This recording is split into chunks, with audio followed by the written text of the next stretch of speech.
teu Pai revelou o segredo a Maria, que pela força do Espírito conceberia. A ti, Jesus, ela não hesitou logo em responder: faça-se em mim, pobre serva, o que Deus aprouver. Hoje, imitando Maria, que é a imagem da Igreja, tua família outra vez te recorda e deseja. Cheia de fé, de esperança e de amor, dizer sim a Deus. Eis aqui os teus servos, Senhor. Que a graça de Deus cresça em nós sem cessar, e de ti, nosso Pai, vem o Espírito Santo de amor para gerar e formar Cristo em nós. Que a graça de Deus cresça em nós sem cessar, e de ti, nosso Pai, vem o Espírito Santo de amor para gerar e formar Cristo em nós.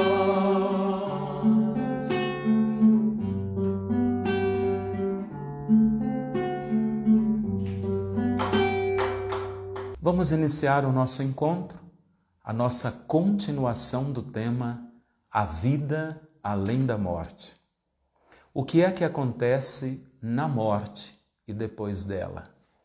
A Bíblia Sagrada vai nos falar.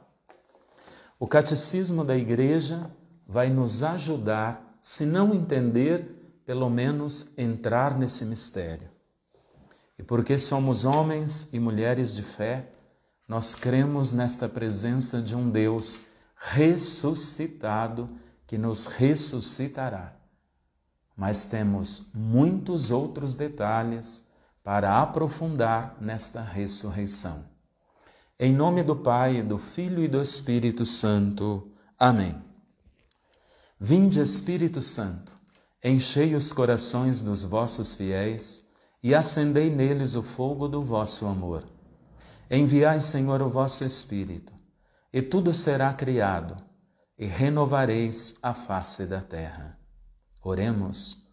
Ó Deus, que instruístes os corações dos vossos fiéis com a luz do Espírito Santo, fazei que apreciemos retamente todas as coisas, segundo o mesmo Espírito, e gozemos sempre da sua consolação, por Cristo Senhor nosso.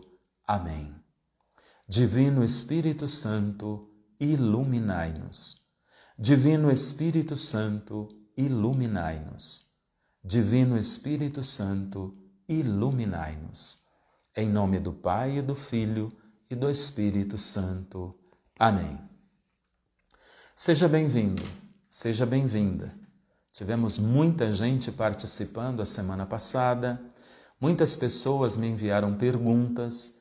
Aliás, como nós vamos trabalhar algumas semanas, eu gostaria que você, na dúvida, me enviasse inbox ou messenger, não sei como chama direito, em particular, e faça sua pergunta. Combinado? Eu vou começar hoje esclarecendo algumas dúvidas que ficaram para que possamos dar continuidade ao nosso tema. Uma das perguntas que surgiu foi: a parábola do rico Epulão e de Lázaro, quando fala o seio de Abraão, desceu, o rico desceu na morada dos mortos. Alguém perguntava se a interpretação de Jesus desceu à mansão dos mortos, como rezamos no credo. Descer à mansão dos mortos é atribuído a Jesus em vários momentos da Bíblia, sobretudo no Novo Testamento, nas cartas de Paulo, quando diz que Jesus desceu à mansão dos mortos. Ele foi na morada dos mortos. Essa é uma linguagem figurativa para dizer que Jesus morreu, desceu à mansão dos mortos. É um jeito de dizer, ele foi acordar todos aqueles que dormiam, desde o primeiro homem e a primeira mulher, já que todo o Antigo Testamento converge para Cristo. Então ele desce à mansão dos mortos para ressuscitar os que dormiam no sono da morte. Há uma homilia do início da igreja, do chamado o Grande Sábado, do Sábado Santo, onde o autor, já no final do século I, século II, ele tenta falar desse descer à mansão dos mortos. E quando professamos no credo, todas as passagens que falam do Cristo que morreu, é lembrar que ele foi ao último dos seres humanos, ou aquilo que mais mostram nada do ser humano, que é a morte em si. Ele vai para acordar, significa ressuscitar. Uma outra pergunta feita sobre a doação de órgãos. O que é que a igreja fala sobre a doação de órgãos? Vamos tomar o Catecismo da Igreja Católica, no número 2296. Eu já anotei para facilitar e ser mais prático. O Catecismo da Igreja diz que é um ato nobre e meritório. E o Papa Francisco, o ano passado, numa das suas homilias da Casa Santa Marta, ele falava da necessidade da doação de órgãos, se referindo a este número, 2296 do Catecismo da Igreja Católica. E o Papa acrescenta dizendo da necessidade da doação. A doação de órgãos é um ato de responsabilidade social. Primeiro tem a questão social e depois a dimensão cristã da fraternidade universal, que une homens e mulheres para salvar vidas. Então, o que a igreja pensa? Claro que é um benefício doar órgãos. Triste para quem perdeu o seu ente querido. Feliz para quem recebeu um órgão e está há tantos anos, talvez, na fila à espera. Então é muito natural, é um gesto de responsabilidade social e de fraternidade, amor ao próximo, a doação de órgãos, garantido pela igreja. Tem muita gente que diz, mas como vai fazer? Se eu doar um órgão do meu corpo, eu vou ficar vivo num outro corpo. E depois, quando eu morrer, eu não morri por completo, porque tem uma parte de mim em alguma coisa. Isso é tipo de pensamento que vem e nós nos prendemos a detalhes que não são necessários. Primeiro, hoje nós vamos distinguir a questão corpo e alma. E até o apóstolo Paulo, ele fala corpo, alma e espírito. No ano paulino, o ano 2000, o Papa, ou 2001, o Papa Bento XVI, foi mais tarde, já o Papa Bento XVI. Ainda era João Paulo II, aí o começo do ano 2000. Mas logo depois que entrou o Papa Bento XVI, foi o ano paulino e ele trabalhou muito a teologia de Paulo. E o Papa Bento XVI é o cardeal Joseph Ratzinger, é um dos maiores teólogos, se não o maior da atualidade ainda, com uma reflexão profunda e muito clara sobre a escatologia. Nós vamos usar muitas falas do cardeal Ratzinger, que é o nosso querido Papa Bento XVI, que já está bastante idoso, deu uma melhorada nesses últimos dias, mas não estava muito bem de saúde. Agora já deu uma melhorada. Muito bem. Assim sendo, nós vamos falar disso já, explicar melhor o que é corpo. Não podemos confundir matéria com a corporeidade. João Paulo II, ele descreveu a chamada teologia da corporeidade. Isso é muito importante para que nós tenhamos uma consciência maior daquilo que somos e do que nós vamos apresentar para Deus. Como ontem, a parábola dos talentos pediu e disse que ninguém pode enterrar os seus dons. Todos deveremos apresentar a Deus multiplicado aquilo que recebemos. Outra dimensão é a questão que é incorrupção de mortos. Talvez não ficou muito compreendido para algumas pessoas. Então eu vou retomar rapidamente, para não tomar muito tempo, o que eu falei do EQM, experiência do quase-morte. Não é uma experiência da morte. A pessoa está morrendo. Se ela está morrendo, ela é possível que se comunique com o ente querido e avise, ou de alguma forma, de um sinal, alguma coisa? Pode acontecer. Não é que acontece com todos. O Brasil é o país mais supersticioso do mundo. Eu já falei isso, acho que é a aula passada. Então, há muita superstição no meio da nossa fé que atrapalha muito.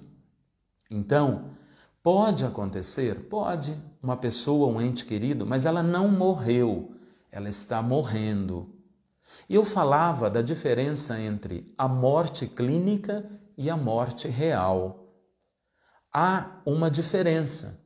Nós não conseguimos muito quando dizemos, aquela pessoa morreu. Mas morreu por quê? Porque os médicos disseram, falência múltipla dos órgãos. Ela não respira mais, parou tudo, ela está num estado já de morte. Essa é a morte clínica. Para Deus, o que é a morte real? Eu trouxe apenas uma reflexão lógica dentro do que a ciência hoje, até a parapsicologia, uma vez que sou formado em parapsicologia, ela reflete. Eu não estou abrindo aqui nenhum dogma, eu estou apenas trazendo uma reflexão um pouco mais detalhada. Então, eu disse que a partir do momento em que o médico diz morreu, existe um limite de reanimação. Em prazos de segundos e até de minutos, a pessoa pode voltar depois que se faz massagem na pessoa ou até respiração boca a boca, né? Pode acontecer. Essa massagem cardíaca pode fazer a pessoa voltar. Então, quando ela foi no EQM, ela tem algumas experiências que uma grande taumatóloga, Elizabeth Klober-Ross, ela tem narrado de experiências, muitas fantasiosas, mas algumas coisas são sérias, que as pessoas falam. Um estado de felicidade, um ser de luz que parece que elas vê, conversa, mas não existe palavra, se apresenta de uma forma muito próxima. Olha a misericórdia, poucas coisas, mas é experiência do quase morte. Só que essa pessoa foi reanimada dentro de alguns minutos ou segundos, tá bom? Mas muitos não conseguem. É feita a massagem, respiração boca a boca, mas a pessoa não volta. Ela entra num processo de morte. A ciência tem mostrado que até 8 a 10 dias, na história do cristianismo, algumas pessoas que já estavam até sepultadas, elas voltaram a viver. Não é que elas estavam flácidas. Eu não falei da incorrupção de corpos. Eu falei da revitalização de corpos, que na Bíblia se fala ressurreição. Ressurreição de Lázaro, ressurreição do filho da viúva de Naim. Já estavam mortos. O filho da viúva de Naim já há uns 2 dias. Jesus trouxe a vida, ele revitalizou. Ressuscitou é um jeito de dizer, porque um dia ele voltou a morrer. Lázaro, 4 dias, já estava em estado de podridão, decomposição. Jesus voltou à vida, ele é Deus. Só Deus pode ressuscitar mortos, o ser humano não faz. Alguns santos conseguiram, dentro do chamado limite, até de 8 dias por aí, trazer alguém à vida. São João Bosco, São Vicente Ferrer, Santa Jacinta de Jesus. São santos na história, está provado, que pessoas que estavam já sepultadas ou velando, já fazia 1 dia, 2 dias, 3 dias, Santa Mariana de Jesus, 6 dias, trouxe a vida. Tá bom? Mas alguém perguntou, um parente, depois de 1 ano, 2 anos, quando foi tirar do sepulcro, estava incorrupto, estava intacto. Cuidado! Pessoas que tomaram muito remédio, demora muito mais para a decomposição.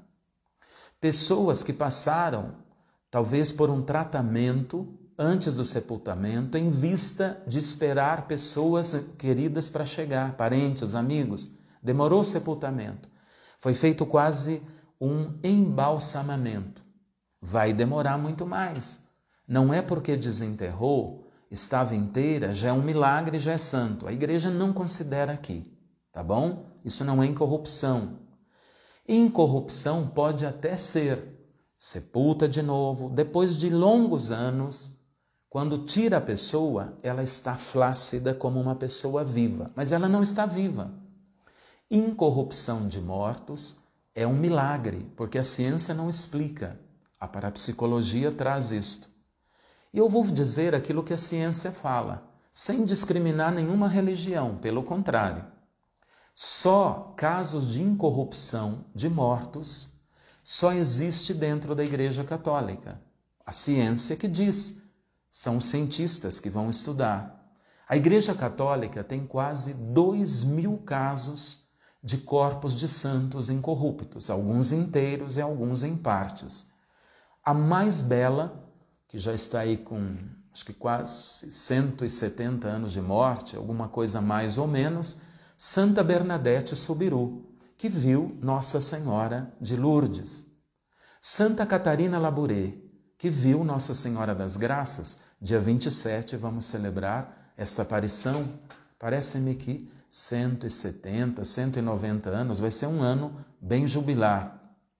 Ela está incorrupta, eu a vi, estive em Paris, muitos foram comigo numa peregrinação, incorrupta.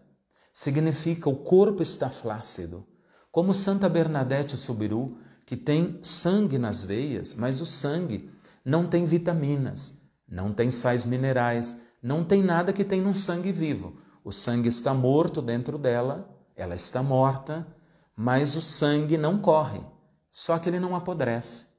A pele flácida, como Santa Catarina Labouré e alguns outros, pode-se trocar a roupa e a pessoa não decompõe. Ora, o que se explica? Não tem nada que protege, não passou por nenhum processo. Aí é milagre, é incorrupção, tá bom? Se passou por um embalsamamento, ou chamado saponização, que é sal e sol, como aconteceram com algumas etnias, culturas, não é incorrupção. Estando mumificado, não é incorrupção de corpos. Precisa estar como pessoa viva, porém não viva. A Bernadette Soubirous, Santa Bernadette, ela tem corpo flácido, sangue nas veias, mas morto, embora não apodrece. Ela tem o fígado inteiro, as unhas perfeitas e ela não tem nenhuma mancha na pele. Ela está na cidade de Nivers, na França, e está exposta, sem nenhuma proteção. Como é que se explica? Um milagre. E temos santos que têm pedaços ou têm sangue, como São Genaro e alguns outros. Mas aqui é uma linha da parapsicologia, apenas para distinguir que foi uma pergunta feita. E por fim, pediram para citar onde que está escrito que nós vamos comparecer diante do tribunal de Cristo para sermos julgados, segundo a forma que vivemos nessa terra. Quando sairmos daqui, está em 2 Coríntios 5:10. 2 Coríntios 5:10. É preciso que todos nós compareçamos diante do tribunal de Cristo depois da morte, para sermos julgados segundo o bem ou mal que praticarmos ou tivermos praticado aqui. Paulo está falando do juízo particular, que o Catecismo da Igreja Católica descreve e já falamos um pouco na aula passada. Outro que me pediram, morre-se uma só vez, depois haverá o juízo. Não existe reencarnação. Quem quer acreditar na reencarnação, fica à vontade. Porém, quem crê em Jesus, que Ele é Deus e ressuscitou, nós cremos que Ele nos ressuscitará como ressuscitou. É a fé cristã, é a alternativa cristã. Porque Ele é Deus e Ele perdoou os pecados. Nós somos redimidos no seu sangue. Isso está descrito em várias passagens bíblicas. Carta a Hebreus, Hebreus 9, 27. Capítulo 9, versículo 27. Morre-se uma única vez e depois disso haverá o juízo. Hebreus 9, 27. Então vamos continuar a nossa aula. O tempo voa, né? A morte. Na morte, o sofrimento passou. A possibilidade de ser reanimado foi feito, já não existe. A pessoa não voltou. O ser humano, então, se encontra na morte. Qual é o estado, então, da morte real? Eu dizia que pode até ser revitalizado, pouquíssimos casos, um milagre que foi Jesus, até o profeta Eliseu fez no Antigo Testamento, e alguns santos na história da igreja em nome de Jesus, homens e mulheres de fé e testemunho. Mas ninguém fica por aí sendo revitalizado depois de alguns dias sepultado no cemitério. O que acontece é que alguns são sepultados, têm uma certa doença, teve algum problema, já aconteceu de serem sepultados vivos, no sentido assim, passou por um estado como de morto, foi sepultado e depois a pessoa se esbateu e ela foi encontrada. Parece-me que um ator chamado Sérgio Cardoso, há muitos anos atrás, foi feito, ele estava de bruço. Significa que ele depois numa exumação, não sei por que foram fazer também, mas está aí na história. Foi na década dos anos 60, me parece, sua morte, né? Descobriu que ele teve uma doença e foi enterrado dessa forma. Mas as pessoas não são revitalizadas, não é normal, tá bom? A pessoa, então, eu disse que as células vão morrendo. Até mais ou menos 21 dias pode-se encontrar células vivas. Então, a questão lógica é, se existem células vivas, a pessoa não está ainda totalmente morta, mesmo estando debaixo da terra. Olha que interessante a missa de sétimo dia. A missa de sétimo dia está dentro de um limite de 8 dias, 7, que é o número pleno.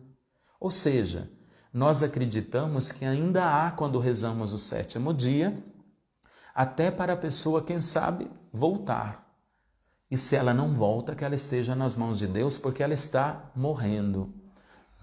Se até os 21 dias, mais ou menos, existe alguma célula viva, o que a gente então acredita? Que entre a morte clínica, que o médico disse morreu, e os órgãos começam a morrer, até o momento em que não existe nenhuma célula mais viva, 21 dias mais ou menos, ela está morrendo. O que acontece então com a pessoa? Como é que ela fica? Supõe-se que neste período, vamos tomar Atos dos Apóstolos no capítulo 2, versículo 26. Apocalipse 6, 11.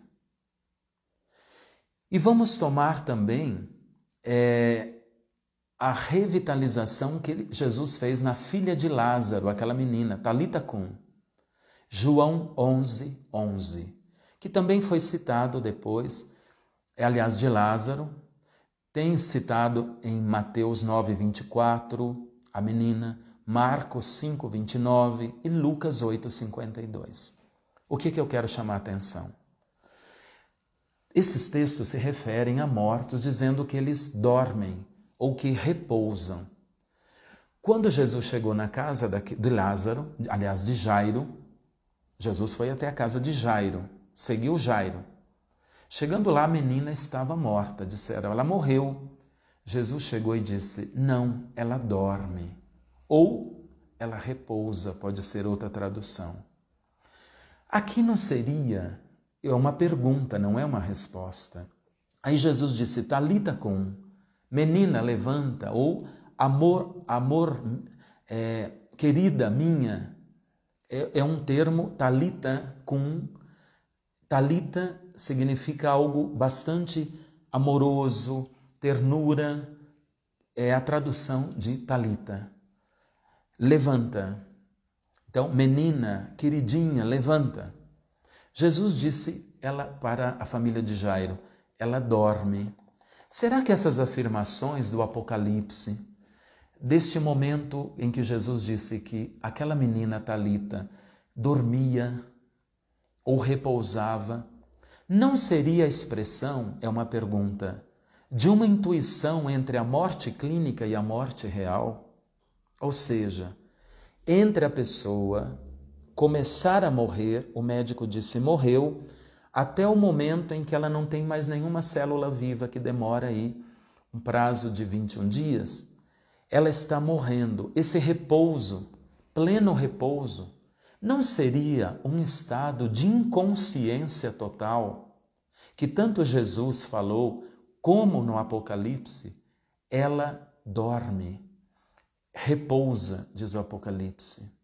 É uma pergunta, não é uma resposta. Antes de haver uma retomada de consciência, talvez até depois de 8 dias, quando não dá mais para voltar para a Terra, e ressuscitar, então podemos dizer que nós vamos ainda morrendo a partir da morte clínica, o médico disse morreu, falência múltipla dos órgãos, e vamos morrendo, ficamos no estado de inconsciência total, até que não há nenhuma célula mais no corpo, aqui na Terra, e nós então entraremos no juízo particular. Eu estou falando do tempo da Terra, tudo isso é muito mistério. Estou apenas jogando uma pergunta diante de algumas expressões bíblicas.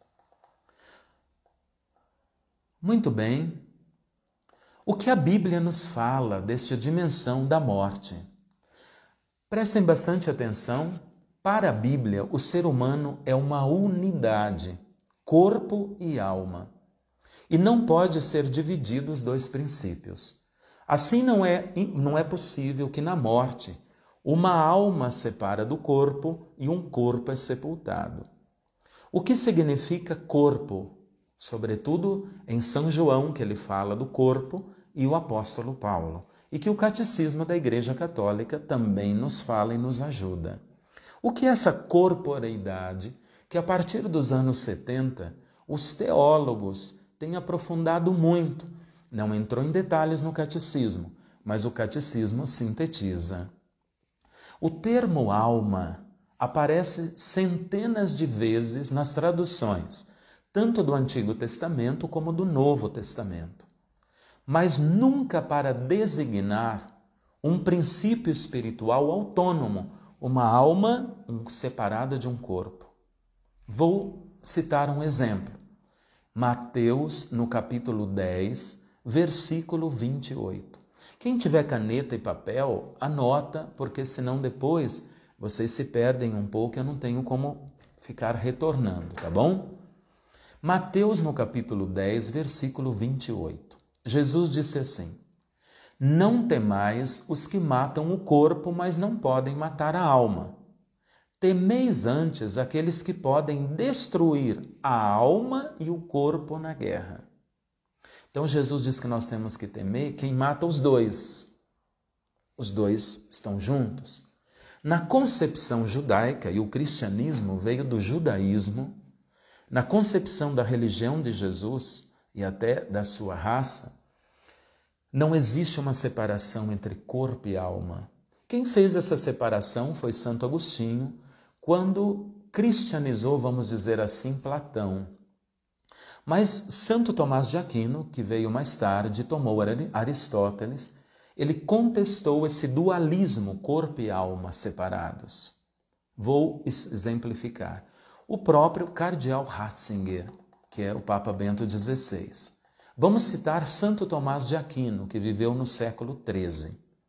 Usando Aristóteles, Tomás de Aquino vai dizer: acentua em tudo a unidade do ser humano.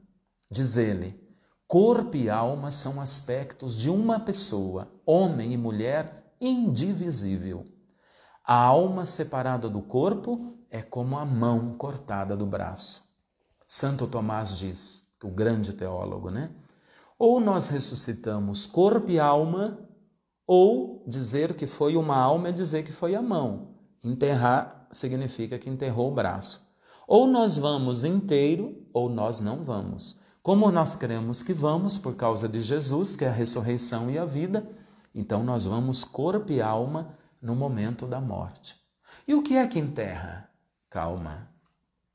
O Concílio Vaticano II, ele superou o esquema corpo e alma separado.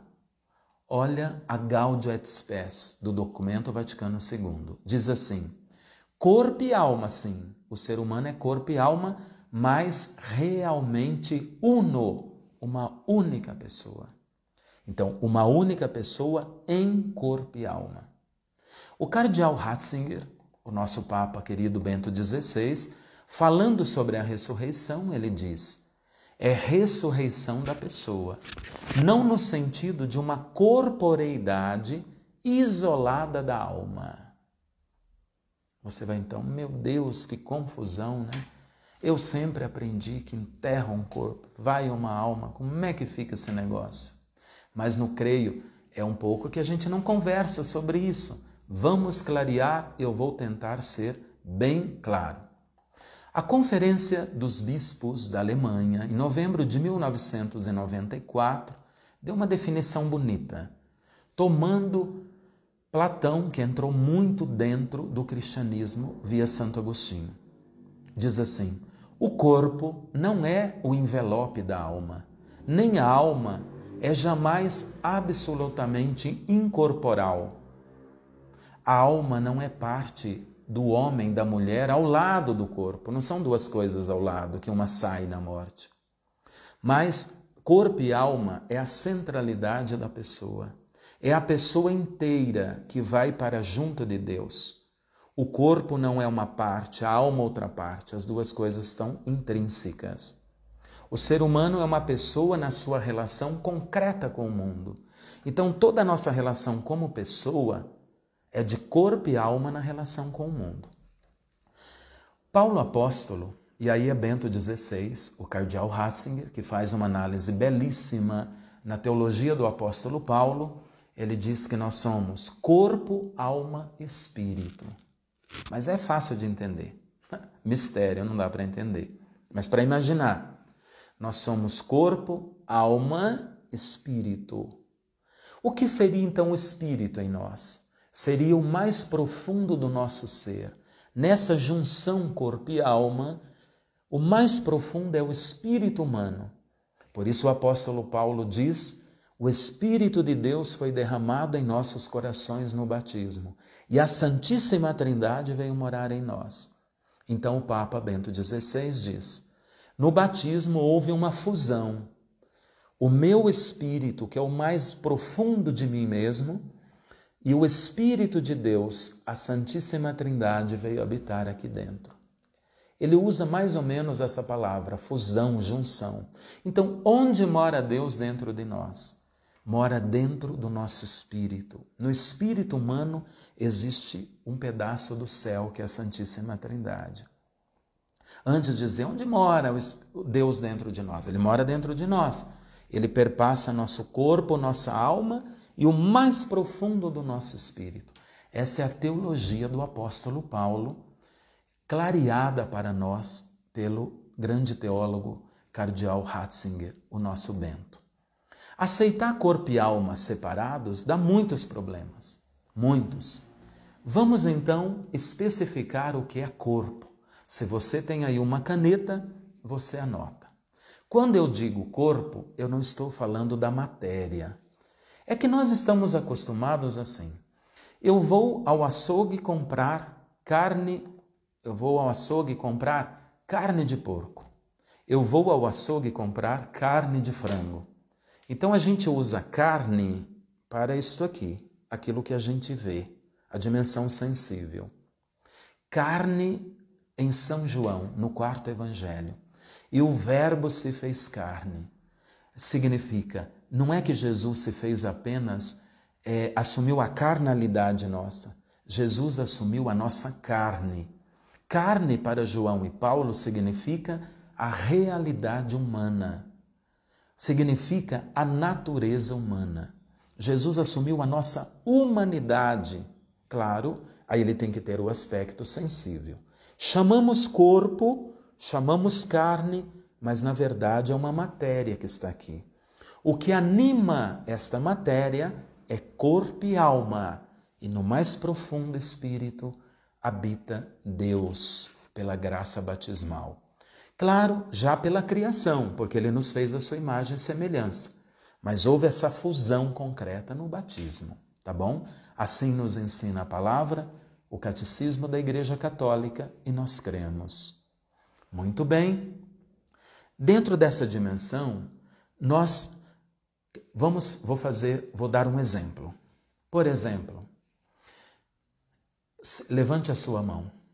Levante a sua mão e dê uma ordem para a sua mão. Mão, movimente-se. Dê ordem. Mão, movimente-se. Agora, Hamilton, movimente a sua mão. Deu para entender? A mão por si, ela é um objeto, ela é parada. Corpo, alma, o meu ser faz movimentar. E eu não sou robô, você não é um computador. Eu dou ordens ao meu corpo, questão motora, sensorial, questão nervosa, tudo isso aí que é mais da medicina, né? Existe toda essa harmonia que é um movimento. Então, ela sozinha não vai. Uma vez que morreu, nós temos um cadáver, nós temos um ser inanimado de matéria. Onde está o todo? Corpo e alma foram para Deus, o juízo diante de Cristo. O que fala o catecismo. O catecismo ainda diz, sepulta corpo, alma, numa dimensão para dizer corporeidade naquilo que foi expressada. Porque depois, quando fala da parousia, vai ser um encontro, o juízo final vai ser um outro encontro lá para frente. Calma, nós vamos falar dessa dimensão corpórea, alma adiante, no juízo final. Então, o que é corpo? Anota aí. Corpo são algumas dimensões nossas, que não dá para enterrar. Aí você vai entender por que vai. Corpo é toda a dimensão histórica. É a história, cada um tem uma história. História de família, história na vida. Não seremos tentados mais do que nossas forças. Por quê? Cada um sua história. Está aqui na palavra de Deus. A parábola dos talentos ontem. O Senhor distribuiu os seus dons conforme a necessidade, conforme a capacidade de cada um. Deus é bom e deu dons para todos, mas segundo a capacidade de cada um, ele deu mais ou deu menos, mas deu na proporção que, se multiplicado, chega a ser santo. Não importa ter muitos dons ou poucos dons, importa multiplicar no amor e com amor. Essa é a grande dimensão. Assim sendo, a dimensão histórica não pode sepultar. É com essa história, aliás, eu preciso dela para comparecer diante de Cristo. Isso é corpo, corporeidade. É a dimensão, é um princípio de ser mortal, realidade que viveu nessa terra, o que os anjos não têm. Os anjos são espíritos celestes, não assumiram uma corporeidade, não tem. Nós assumimos corporeidade. Assim, a dimensão histórica é corpo. A dimensão social, a sociabilidade, relacionamentos, isso é corpo, é dimensão corpórea em nós. E nós precisamos levar isso, tanto que se sofre a questão de se não se relacionou, se não perdoou. A dimensão sensível material, o ter pertencido, toda essa dimensão sensível da terra, do toque com as coisas, com os corpos, isso é corpo. Então, dimensão histórica, dimensão social, relacionamentos, dimensão sensível, material, presença nesse mundo, isso é corpo. O que é alma? Alma são as dimensões psíquica, dimensão psíquica, que está numa linha mais invisível, a dimensão emocional, que passa pelos sentimentos, emocional, a dimensão pessoal do eu, do ser mais profundo, a dimensão cosmológica. Cosmológica é, o Sínodo da Amazônia diz, tudo está integrado. Olha as fases da Lua, as estações do ano, tudo isso tem uma interferência no mar, na natureza e no ser humano. Cresce mais o cabelo, cai cabelo, tem uma transformação, isso já está provado. Então, há uma dimensão cosmológica do nosso contato com tudo. Eu digo que isso é uma dimensão corpórea, corpo e ao mesmo tempo alma. Então, quando Santo Tomás de Aquino diz que nós ressuscitaremos corpo e alma, ele está dizendo, nós ressuscitaremos na dimensão histórica, social, material, não matéria, material do contato, né, deste mundo, psíquica, emocional, pessoal e cósmica. Essas dimensões. Quando tira tudo isso do ser humano, que na morte se vai para Deus, ficou uma matéria. Por isso ficou aquele ser ali, que acaba ficando enrijecido, né? Eu, às vezes, tenho vontade de dizer, vocês estão vendo no velório aquilo que a pessoa não é. É o que ela aparentou ser e nós estamos vendo. Porque corpo e alma já não estão mais ali. Essa é a grande dimensão. Como, então, imaginar esse momento no encontro com Cristo? Que é essa ressurreição na morte, ou pós-morte. Se falar pós-morte, nós vamos imaginar um lugar. Lugar é na terra, tempo e espaço. Em Deus são novas dimensões. Em Deus é um único tempo. É difícil de compreender? Claro que é. Não dá para compreender, é um mistério. Dá para criar, imaginar apenas. A ressurreição, então, começa nesse momento de morte. Vai morrendo e ressuscitando, passa pelo estado de inconsciência total e vai acordando, né? Biblicamente, parece que é assim. Com a morte real, agora, no juízo diante de Jesus, o juízo particular, cada um, a vida humana terminou. Nesse momento, é o primeiro momento de um conhecimento total e global que a pessoa vai ter, dela mesma. É nesse momento que a pessoa humana, ela vai se conhecer pela primeira vez, por mais que na terra ela buscou se conhecer.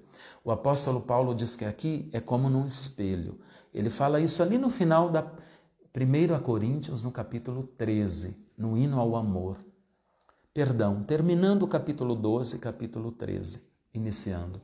Aqui na terra é como num espelho. Nós vemos ainda em desformado, mas aí nós nos veremos como somos e como Deus é. Nós vamos nos conhecer pela primeira vez em todas as dimensões e influências que vivemos nessa terra e vamos nos julgar a partir dos parâmetros de Deus. A pessoa na morte, ela não fica passiva à ação de Deus, ela é ativa e ela é respeitada por este Deus. Na morte, diante do Cristo, ela vai perceber as inúmeras falhas da sua vida e perceberá a distância que vai entre o que Deus preparou para ela e planejou desde o início da criação. Eu citei Efésios 1:4. Antes da criação do mundo, Deus nos elegeu no amor em Cristo para que fôssemos santos e imaculados. O projeto inicial de Deus é santidade para todos. Então ele tem um projeto de santidade, que aí pelas nossas más escolhas, porque somos pecadores, escolhemos mal, nós não cumprimos este projeto. Nós vamos ter o parâmetro disso tudo na morte. O que Deus preparou para mim e o que eu consegui viver. Assim, vamos perceber distâncias, mais ou menos. E é preciso que nós cresçamos. Aí é a dimensão de ressurreição. O ser humano, ele terá fragmentos em lugar do todo inacabado, incompleto, e se sentirá culpado. O que fazer agora? Voltar? Já falamos sobre isso. A reencarnação vai dizer, não, se prepare e volta. Nós cremos ressurreição. Ou seja, a pessoa ela deve evoluir, ela deve passar por um outro estado, porque ela está numa outra dimensão. A religião cristã, e a igreja sempre pregou, o próprio Deus começa a agir, porque o ser humano se torna incapaz de mudar algo nesse momento da sua vida. Na morte não se pode mais fazer nada. A pessoa está totalmente dependente de Deus. E abra um parênteses. Também nós cremos dependente das nossas orações. Por isso rezamos também pelos mortos. Livro de Macabeus, palavra do Senhor. Como é que Deus age? Eu falei um pouco, mas vou relembrar. Falei na aula passada. Em João 8,15, ele não julga. Se alguém julga, será o próprio ser humano, que vai se confrontar com os fragmentos da sua própria vida. E o quanto ele deixou de viver o amor. Porque Deus se apresentará a ele como amor. O ser humano se julgará a si mesmo. Vamos tomar alguns textos bíblicos. Um bandido é santificado no alto da cruz. A ovelha que se desgarrou não fez reparação nenhuma, mas é recuperada nos ombros do bom pastor. Lucas 15, 1,15. No alto da cruz, Lucas 23, 39 a 43. O abandono total na misericórdia. No final, deveremos nos abandonar totalmente. O que na terra tentamos, fizemos muitas vezes, mas fomos limitados. Os parâmetros do agir de Deus é o perdão e o amor. Na morte, as pessoas não serão igualadas. Elas serão aquilo que elas viveram na terra.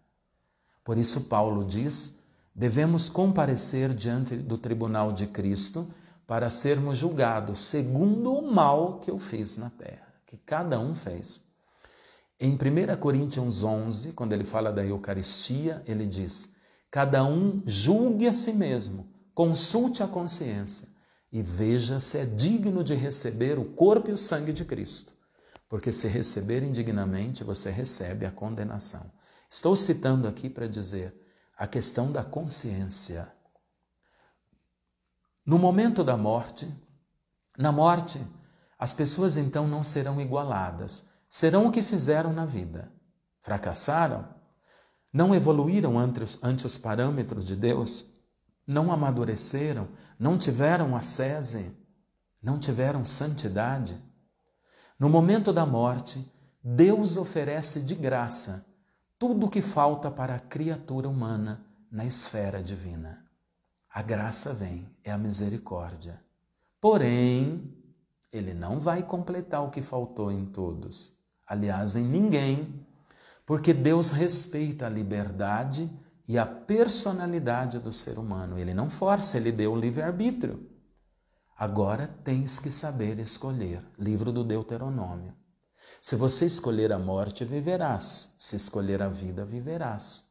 Nesse momento, ele vai ter que optar. Teremos que optar por Deus. Depende se nós amamos. Deus se apresentará como amor.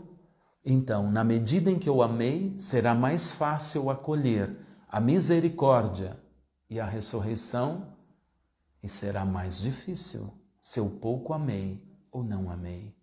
Eu posso não ressuscitar para Deus se o amor não foi presente. Isso chamamos inferno, mas vamos deixar mais para frente. O amor se conquista, não força ninguém. Deus não pode, porque Ele é misericórdia, pegar e forçar, porque Ele deu o livre-arbítrio, a capacidade do ser humano escolher. Também na morte, a criatura humana continua livre de aceitar ou rejeitar o presente que Deus lhe oferece. Quem buscou viver totalmente longe de Deus, do amor, do seu amor, do amor ao próximo, como é que Deus vai obrigar aí? Mesmo que Jesus já redimiu com seu sangue, a pessoa ela não fez um processo de conquistar essa salvação. Ela não deu passos para pegar esse presente. Vou citar um exemplo que um professor meu dizia. Por exemplo, aqui está um belo livro, um presente. Então eu digo, Maria, aqui está o presente, eu te dou. Pronto, o presente está dado, a salvação. A Maria terá que vir pegar. Os passos dela, o vir pegar, significam obras de amor. Então, a salvação é presente de Deus, mas o ser humano precisa fazer a sua parte. Porque se você fica lá e Deus fica te oferecendo o presente e você não vem pegar, ela não vai chegar até você.